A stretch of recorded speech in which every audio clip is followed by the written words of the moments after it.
Bonjour à toutes et à tous. Donc, je suis Sandrine Dogy, la présidente de Génération 22 qui concerne la délétion 22Q11. Donc, je ne vous parlerai pas de mon expérience personnelle parce que ça ne serait pas très intéressant. Donc, j'ai rassemblé des témoignages qui nous ont été rapportés dans l'association. Donc, d'abord, je voulais rappeler qu'un jeune avec un trouble neurodéveloppemental, avec ou sans déficience intellectuelle, ne veut pas dire qu'il n'a pas de libido. Il y a un retard mental qui parfois peut s'accompagner d'un retard ou d'une inhibition de ses besoins sexuels, et parfois, au contraire, le comportement est désinhibé. Dans la délétion 22Q11, les personnes ont des troubles de cognition sociale et ont du mal à se faire des relations. Ils ont aussi souvent des troubles psychiatriques avec des comportements autistiques ou un TSA avéré. Ils sont prêts parfois à accepter des choses pour se faire aimer, être appréciés des autres, avoir un copain ou une copine. Une maman m'a raconté que sa fille a eu un rendez-vous via un site de rencontre en ligne et s'est faite violer. D'autres se sont fait spolier toutes leurs économies sous l'emprise d'une relation toxique. Beaucoup de jeunes sont isolés, sans relation sociale, sans occupation, alors ils vont sur les réseaux sociaux ou sur YouTube. Cela ne fait que renforcer leur retrait social et par contre, ils ont le sentiment d'avoir une vie sociale bien remplie. En tant que parent, il faut être très vigilant au temps passé et aux sites visités sur ces réseaux. Utiliser des logiciels de contrôle parental tant qu'on peut encore le faire. Donc cette vulnérabilité est une source d'inquiétude pour nos parents. Nous avons aussi des familles qui ont été confrontées à des grossesses précoces. Il est vraiment important de parler de contraception très tôt pour éviter ce genre de situation. Certaines familles ont eu recours à des assistances sexuelles dans des pays limitrophes où c'est autorisé. Ils emmènent régulièrement leurs jeunes adultes. Plus simplement, un jeune suit des séances dans un planning familial pour l'aider à mieux comprendre ce qu'est une relation affective et sexuelle normale.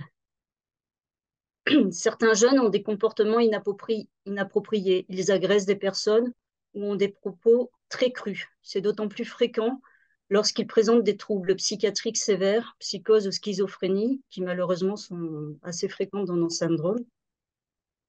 Donc, lors de notre dernier congrès, nous avons fait appel à un sexologue qui a animé un atelier pour les jeunes atteints du syndrome sans leurs parents, bien sûr, et un atelier pour les parents.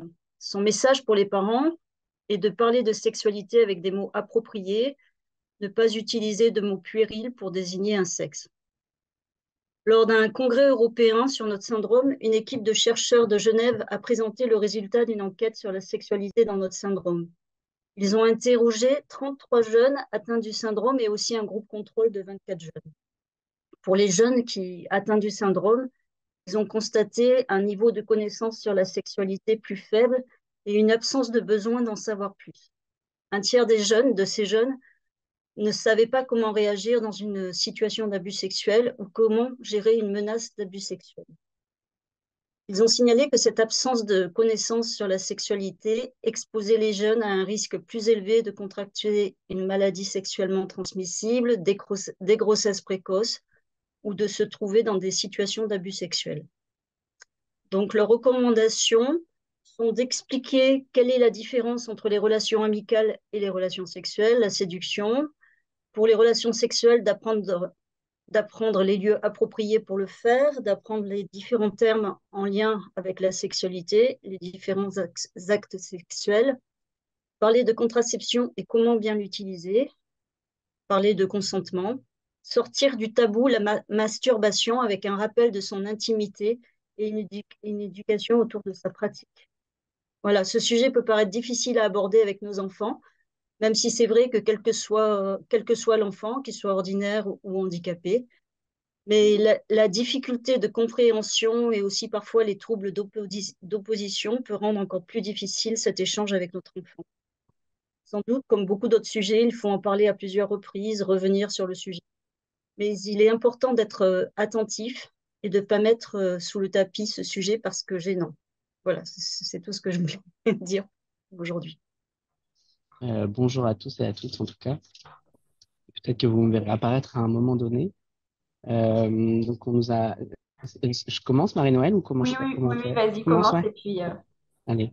Donc, on m'a demandé d'intervenir avec Marie-Noël sur le sujet de la vie intime, affective et sexuelle pour les personnes en situation de handicap et notamment de handicap psychique et intellectuel. C'est un sujet que on connaît puisqu'on le pratique un peu, peut-être pas au quotidien, mais en tout cas très régulièrement avec les personnes qu'on rencontre. Moi, personnellement, on a pu co-créer avec Marie-Noël un groupe sur le sujet dont elle vous parlera tout de suite après. Et puis, c'est une pratique sur laquelle j'accompagne pas mal de personnes qu'on rencontre, puisque je travaille sur le même pôle que Marie-Noël qui s'appelle ADIS. Et on accompagne de nombreuses personnes concernées par un trouble du neurodéveloppement avec ou sans handicap intellectuel associé. Et la plupart du temps dans le cadre de maladies rares. Et c'est une thématique qui est souvent apportée en consultation. Alors, rarement par les personnes elles-mêmes, bien que ça puisse arriver, mais souvent par leur famille ou encore par les accompagnants, les professionnels qui peuvent les rencontrer dans le milieu médico-social. Et donc voilà, c'est dans ce cadre-là qu'on m'a demandé d'intervenir. On va vous présenter. Alors moi, je vais commencer par vous parler un petit peu des textes réglementaires, même si c'est pas là tellement la partie fun, mais en tout cas, ça nous rappellera un petit peu de quoi on parle et d'où on part pour savoir comment accompagner les personnes.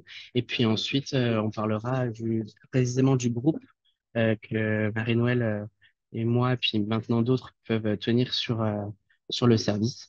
Et on finira par un petit peu d'autres approches qui peuvent être utiles dans le cadre des troubles du comportement liés à la vie sexuelle. Alors, pour ce qui concerne la réglementation, alors pourquoi c'est important? Pourquoi c'est un sujet, la vie affective et sexuelle des personnes en situation de handicap? En fait, c'est pas du tout nouveau, puisque vous voyez que dès 2006, dans la Convention relative aux droits des personnes handicapées, donc ça, c'est un texte de l'ONU, des Nations Unies, il est mentionné que doivent être fournis aux personnes handicapées des services de santé gratuits ou d'un coût abordable couvrant la même gamme que ceux des personnes qui ne sont pas en situation de handicap, y compris des services de santé sexuelle. Et donc, c'est dès 2006 que le législateur, il nous dit, ben, attention, les personnes en situation de handicap, elles ont le même droit que les autres. Et dans cette thématique particulière, elle était mentionnée particulièrement. Alors, normalement, vous allez pouvoir voir ma tête. Je pense que j'ai accepté la vidéo, donc peut-être que vous me voyez maintenant. Euh, donc voilà, dans ce domaine particulier, il était nécessaire d'avoir une vigilance particulière. Et puis se sont succédés par la suite plusieurs autres textes. Marie-Noël, tu peux passer la slide suivante. Donc en France, ça s'est vraiment à partir de 2007, où dans la stratégie nationale de santé sexuelle est apparue pour la stratégie, donc c'est 2017-2030, vous voyez que c'est assez large. De nouveau, mention de la nécessité de prendre en charge les personnes en situation de handicap sur cette thématique particulière. En 2019, le Grenelle des violences conjugales a été à l'origine d'une décision qui a impacté beaucoup cette thématique-là de manière assez surprenante. Mais en tout cas, lors de ce Grenelle a été décidée la création par région d'un centre ressources vie intime, affective et sexuelle. Et du coup, ces centres ressources qui petit à petit voient le jour depuis 2019, ça prend un peu de temps, mais en tout cas, c'est une décision qui a eu des effets puisque petit à petit, on voit émerger dans chaque région un centre ressources vie intime et sexuelle qui s'appelle Intime Agir, qui est le lieu ressource qui va pouvoir nous donner de l'information, de l'orientation sur la question des VIS chez les personnes en situation de handicap. Et puis, la dernière en date, c'est 2021, la circulaire de la DGTS sur les établissements médico-sociaux, qui nous rappelle, c'est pas la dernière d'ailleurs, c'est l'avant-dernière, qui nous rappelle que le respect de le droit à l'intimité de la vie amoureuse et des droits sexuels et reproductifs de la personne en situation de handicap est un point vraiment essentiel pour pour accompagner ces personnes. Tout ça prend sens finalement, tu peux passer à la slide, dans la note de cadrage de la HAS, puisque en 2022, ça y est, le texte est écrit, c'est la HAS, c'est la Haute Autorité de Santé, c'est les recommandations qui doivent s'appliquer à tous et à toutes pour la prise en charge et l'accompagnement des personnes en situation de handicap. Et elle nous dit, essentiellement, je vous l'ai résumé, c'est un texte très long qui fait 250 pages, que vous pouvez retrouver sur Internet si vous dit de le lire, mais en tout cas, les 4 points principaux que souhaite promulguer cette note de cadrage, c'est le promouvoir une approche positive de la sexualité. Donc ça, c'est facile à dire, mais en fait, ça n'allait pas du tout de soi, puisque jusqu'à récemment, on ne disait pas qu'il fallait promulguer la vie sexuelle, on disait qu'il fallait plutôt interdire la vie sexuelle. Donc ça, c'est quand même de pouvoir mettre noir sur blanc, ça peut paraître être une évidence, ça ne l'était pas du tout. Pouvoir écrire noir sur blanc que promouvoir une approche positive de la sexualité pour les personnes en situation de handicap, c'est un point déjà important.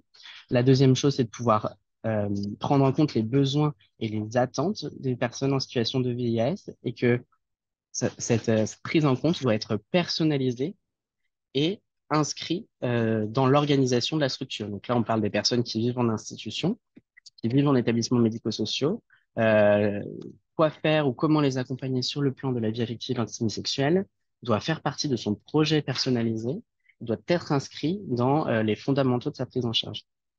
La troisième chose, c'est de prévenir et repérer et gérer les comportements problématiques qui peuvent être en lien avec la sexualité et ainsi que les violences sexuelles auxquelles ils peuvent être soumis, donc des personnes qui sont en situation de vulnérabilité. Donc, il faut savoir prévenir, repérer et prendre en charge les problématiques autour de la sexualité.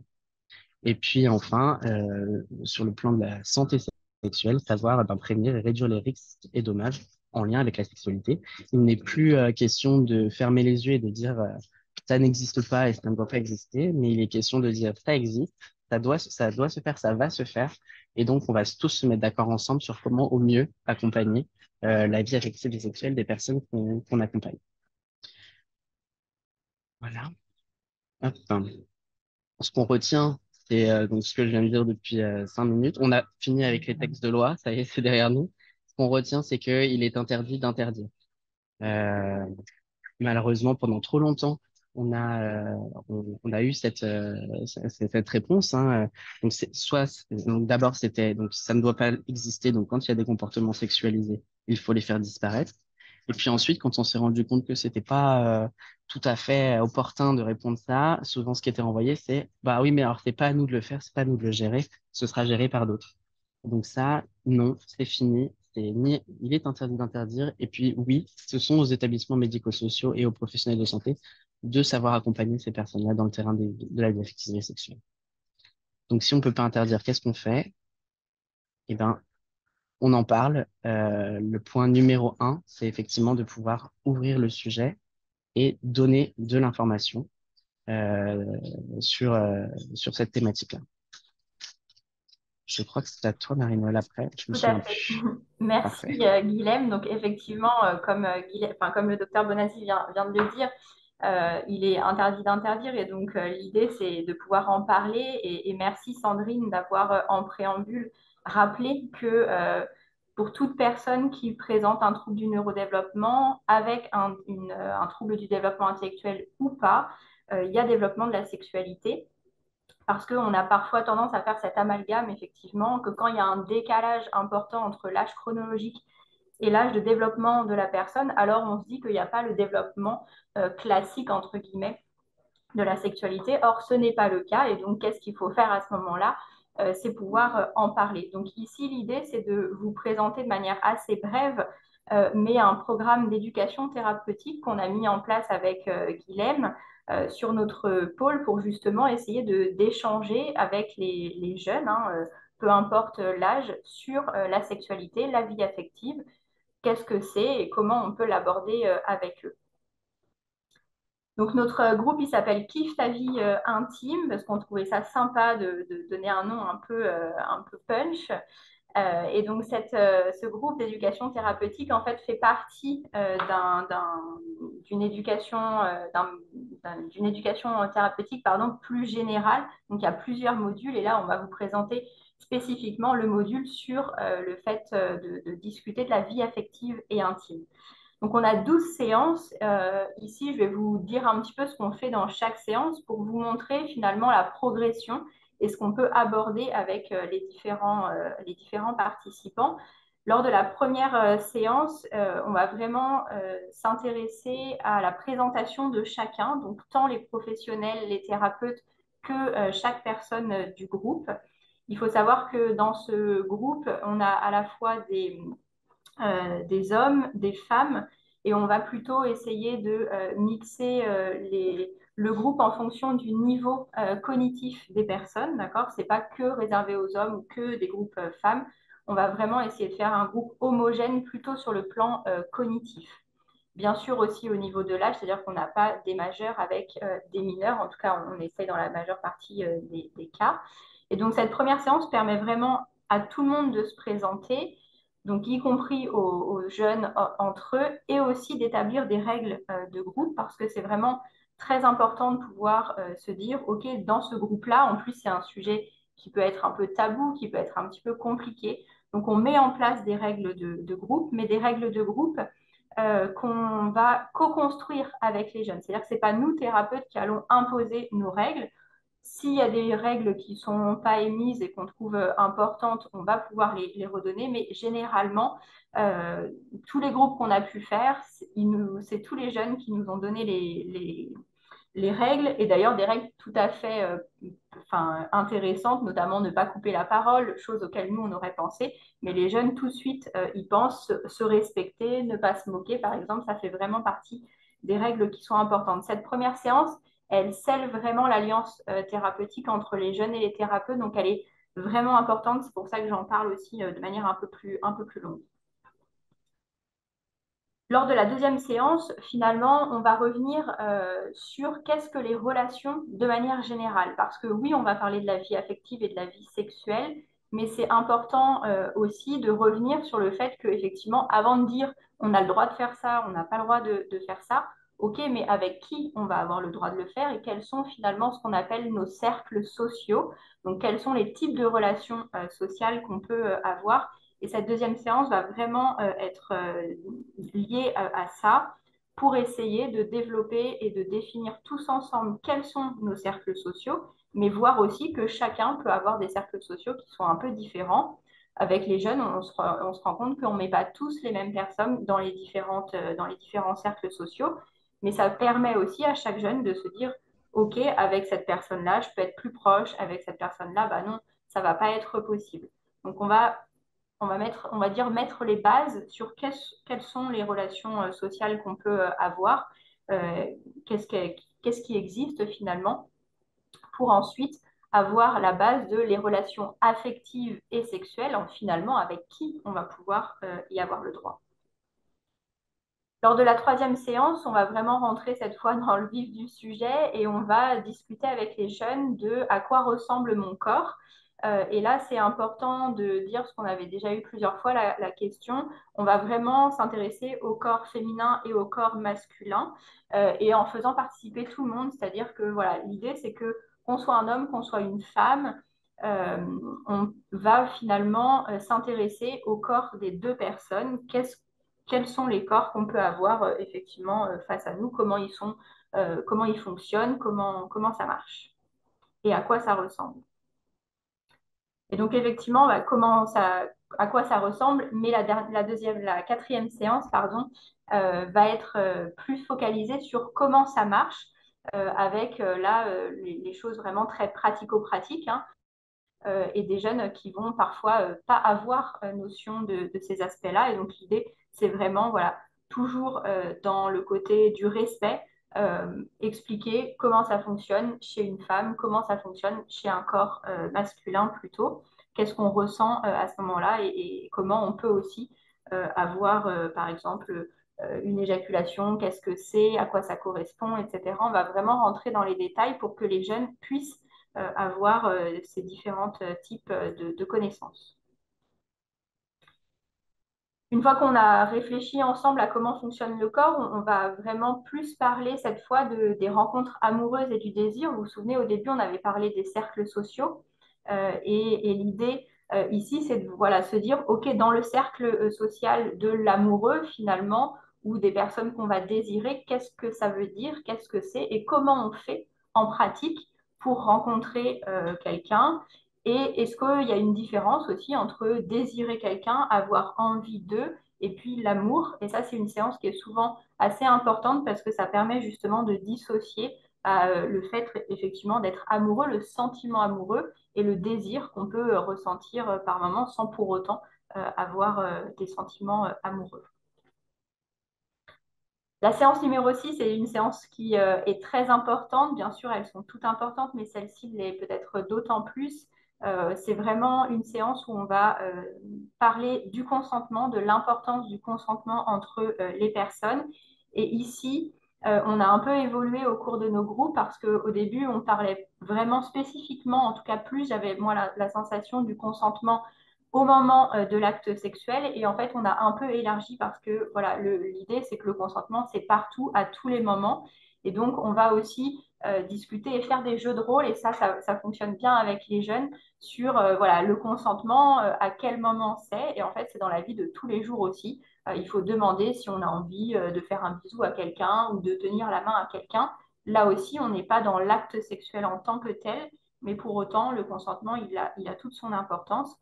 Et donc, on va travailler avec les jeunes autour de jeux de rôle, autour de petites vidéos qui existent et qui expliquent plutôt bien le consentement.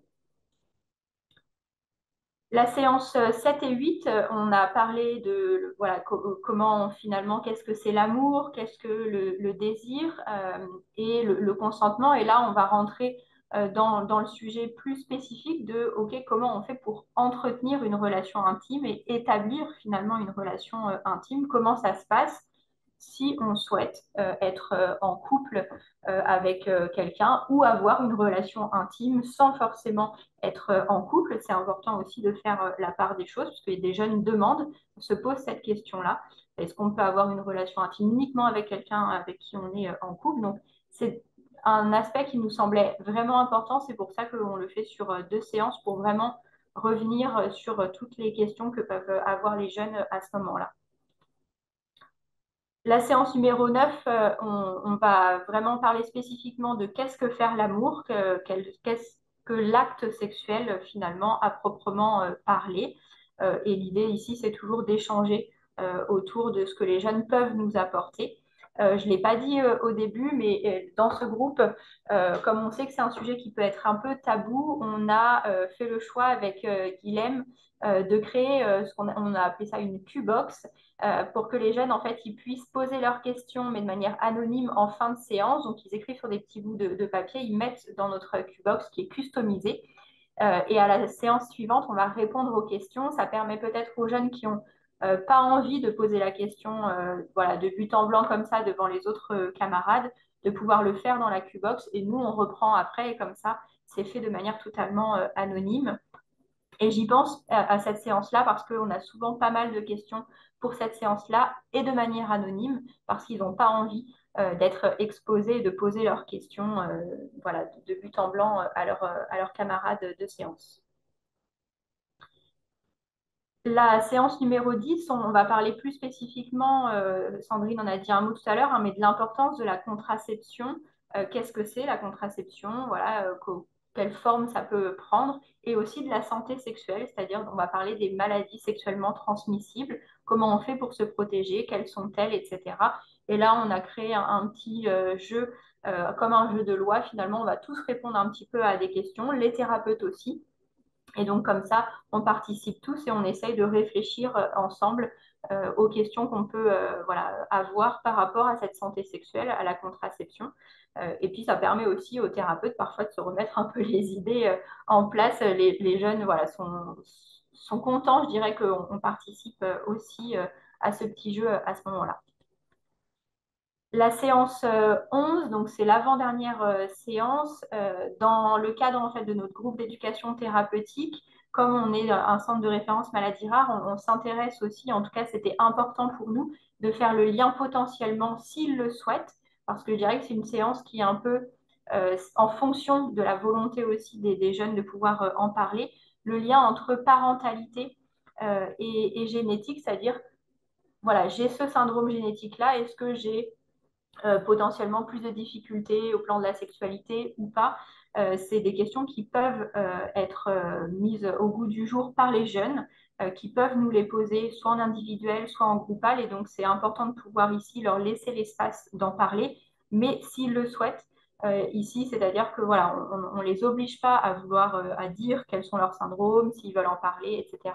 Mais ils peuvent le faire si c'est un choix de leur part. Et donc la dernière séance, et je me rends compte qu'on n'a pas mis, mais on parle aussi de la grossesse, peut-être dans la séance d'avant, avec la parentalité, puisque effectivement, beaucoup de jeunes femmes vont se poser la question, est-ce que je peux avoir des enfants? Si oui, comment? Moi, on m'a dit que je ne pouvais pas avoir d'enfants, etc. Donc on revient aussi là-dessus dans la séance précédente. Et donc, dernière séance, on conclut et on revient finalement sur un petit peu l'ensemble des séances, quelles sont les choses que les jeunes ont eu l'impression de comprendre, d'apprendre.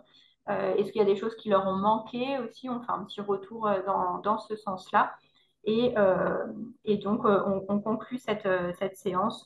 Voilà. Et souvent, les jeunes sont plutôt contents. Il y a une bonne alliance qui s'est créée en général dans le groupe et on a cette sensation que les jeunes voilà, ont bénéficié réellement de ce groupe pardon, Kiffe ta vie intime et sexuelle.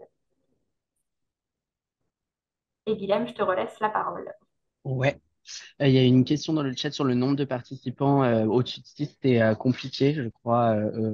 Nous, au max, il y a eu 6 personnes, hein, c'est ça. Oui, c'est ça. Au maximum, c'est 6 personnes. Ça va dépendre un peu enfin, du niveau, je dirais aussi, des personnes, si on a l'impression, du niveau dans le sens, si on a l'impression que les personnes ont besoin d'être en plus petits groupes, ça nous est déjà arrivé avec toi, Guilhem, de faire un groupe où ils Mm, étaient que deux, parce que vraiment, on mm. avait cette sensation qu'il fallait un peu de la prise en charge individuelle, mais quand même du groupal, vous voyez. Donc voilà, on va aménager, mais maximum 6. Sinon, je dirais que c'est plus compliqué pour pouvoir échanger un petit peu de tout. Ok. Oui, donc ça, c'est pour vous donner un exemple. C'était pour vous donner un exemple de psychoéducation en groupe. Donc, on a monté sur un service qui est un service hospitalier. Et c'est bien sûr déclinable et ça existe aussi dans les institutions médico-sociales où ils peuvent se saisir de la question et proposer des groupes directement in situ, ce qui marche mieux d'ailleurs, hein. Nous, ce groupe-là, il a été monté parce que ça manquait cruellement euh, dans les foyers et dans les IME à côté de chez nous. Mais bien sûr, quand c'est fait sur place, ça fonctionne encore mieux. Et puis, autre chose aussi, des fois, l'individuel marche mieux pour donner de l'information sur les personnes qui ne se sentent pas d'être en groupe ou de divulguer ce genre d'informations en groupe, et ben, c'est tout à fait réalisable en individuel. L'idée étant de dire que toute information est bonne à donner, peu importe le niveau cognitif. Ce qu'il suffit de faire, c'est bien sûr d'adapter l'information qu'on donne en termes de support et de difficulté euh, pour, euh, voilà, selon le public auquel on s'adresse. Mais en tout cas, il y a toute information est bonne à donner.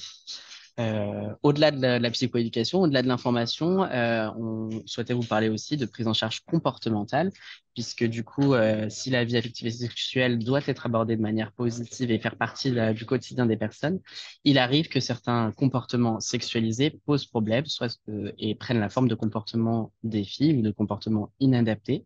Et donc, dans ce cas-là, il est important de pouvoir les prendre en charge sur le plan comportemental.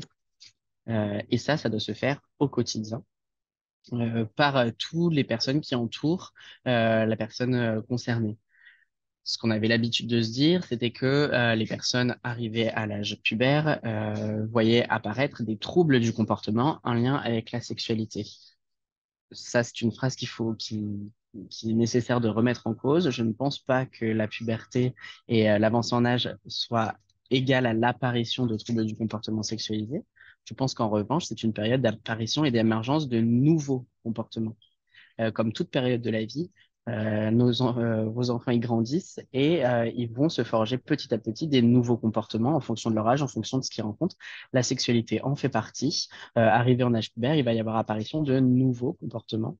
Et ce qu'il faut du coup garder en tête, c'est que notre objectif n'est pas de faire disparaître ces comportements en lien avec les sexualités, mais bien de les guider, comme on le fait pour tous les autres types de comportements, et ça depuis qu'ils sont nés.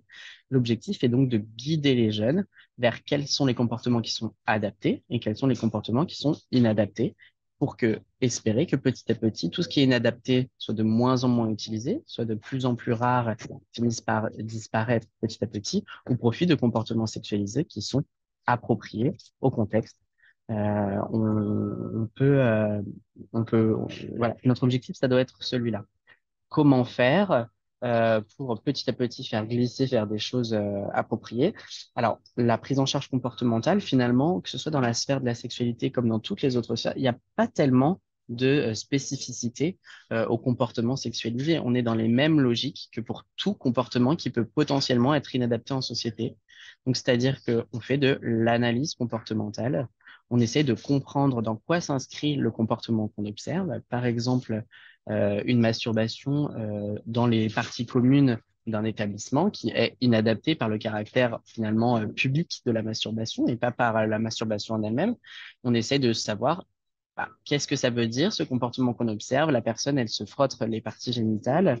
Est-ce que c'est une recherche de plaisir? Il a bien compris que ça, c'était en lien avec une stimulation sexuelle. Est-ce que c'est une stimulation sensorielle qui n'a rien à voir avec une stimulation sexuelle, mais simplement tactile ou proprioceptive?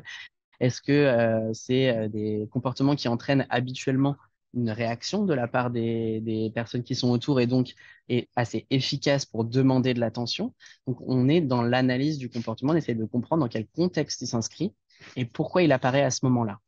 Et une fois qu'on a essayé de mieux comprendre et qu'on a compris, eh ben, on fait de la prise en charge comportementale, c'est-à-dire que tous les comportements qui vont être inadaptés, notre but, c'est que petit à petit, ils ne fonctionnent pas, ils n'amènent pas de choses positives. Et donc, en termes comportementaux, on appelle ça une punition, même si c'est un peu impropre, mais en tout cas, on va essayer de, quand il y a comportement inadapté, de ne pas amener quelque chose de positif ensuite. Je reprends mon exemple tout à l'heure, une masturbation dans une partie commune, ça peut tout à fait être renforcé par le fait qu'il y a de l'attention qui est donnée tout de suite après et un temps privilégié avec un éducateur qui va prendre le temps de discuter, de ramener en chambre, etc.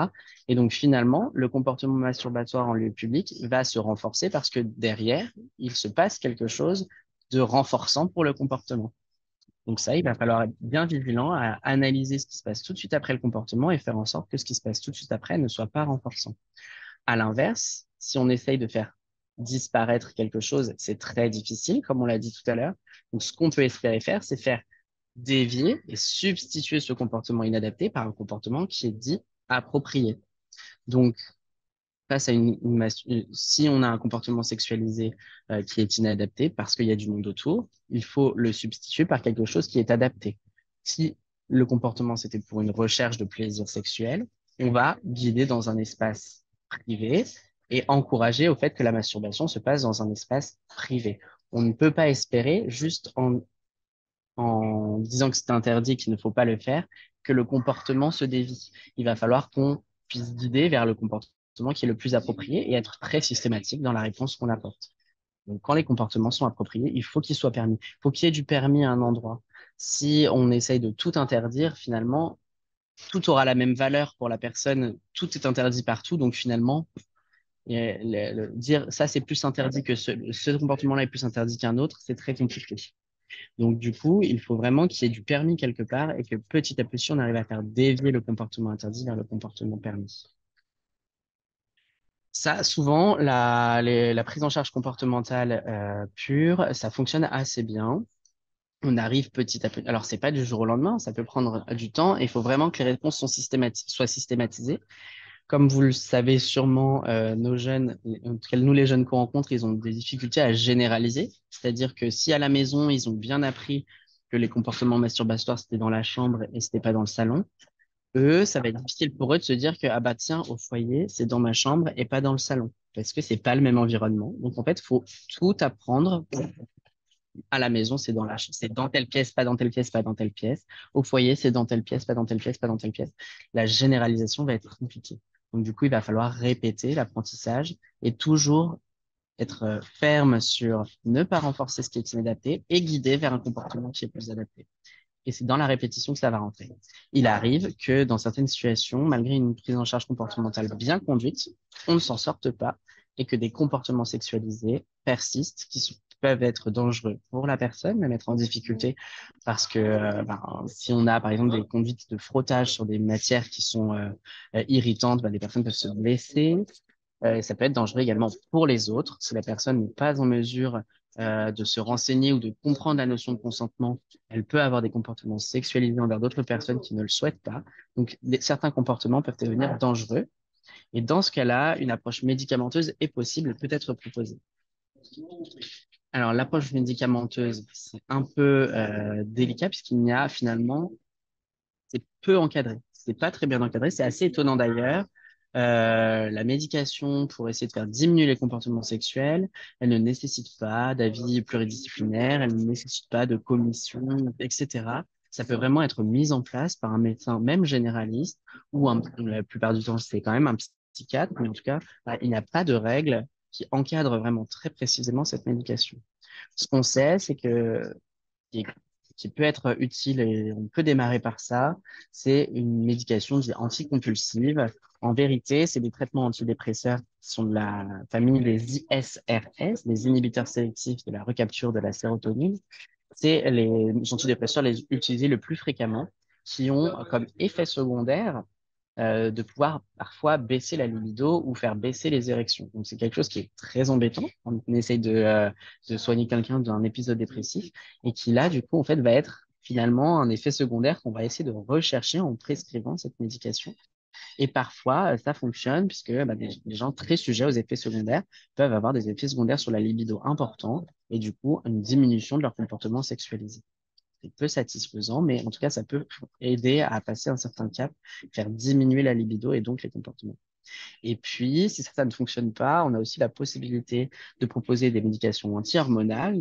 Là, alors, je vous parle il est très rare, ça n'existe pas en fait dans la littérature des cas décrits de personnes assignées filles à la naissance qui ont des troubles du comportement. Il n'y a pas été fait de lien entre les hormones sexuelles féminines et les troubles du comportement.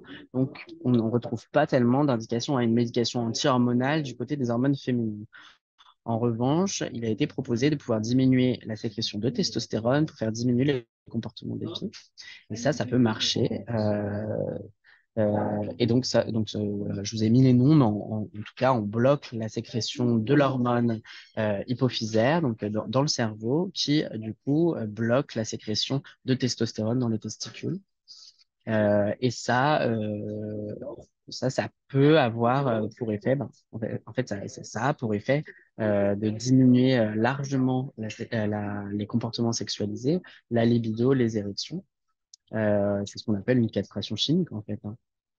Et ça, encore une fois, c'est très peu encadré, mais je vous invite, si vous avez des proches que ça peut concerner, de vraiment solliciter l'avis d'un endocrinologue pour encadrer cette prescription-là, parce que il y a il peut y avoir des répercussions sur le métabolisme et sur notamment l'ossature. Et donc, c'est bien, il faut qu'un endocrinologue mette le nez dedans pour être sûr que les choses sont faites correctement. C'est des médications qui sont qui sont pas lourdes, mais qu'en tout cas qui ont des répercussions. Donc, il est important de faire la balance bénéfice-risque de la mise en place de ce genre de choses, qui parfois, voilà, si on ne s'en sort pas autrement, peuvent rester nécessaires même aujourd'hui. C'est quand même des choses qui sont beaucoup moins fréquentes qu'il y a quelques années en arrière, où c'était vraiment on va dire que les psychiatres avaient la main facile sur ce genre de médication où, face à un comportement sexualisé, bam, on pouvait proposer d'emblée ce genre de choses. Maintenant, ça devient quand même plus rare, bien que parfois encore nécessaire. Voilà. C'est tout ce qu'on avait à vous dire sur cette thématique-là. Psychoéducation, prise en charge comportementale, médication si on n'y arrive pas. C'est un petit peu là-dessus qu'on est à l'heure actuelle dans la prise en charge, dans les recommandations de la prise en charge des comportements, de la vie affective et sexuelle et des comportements sexualisés problématiques.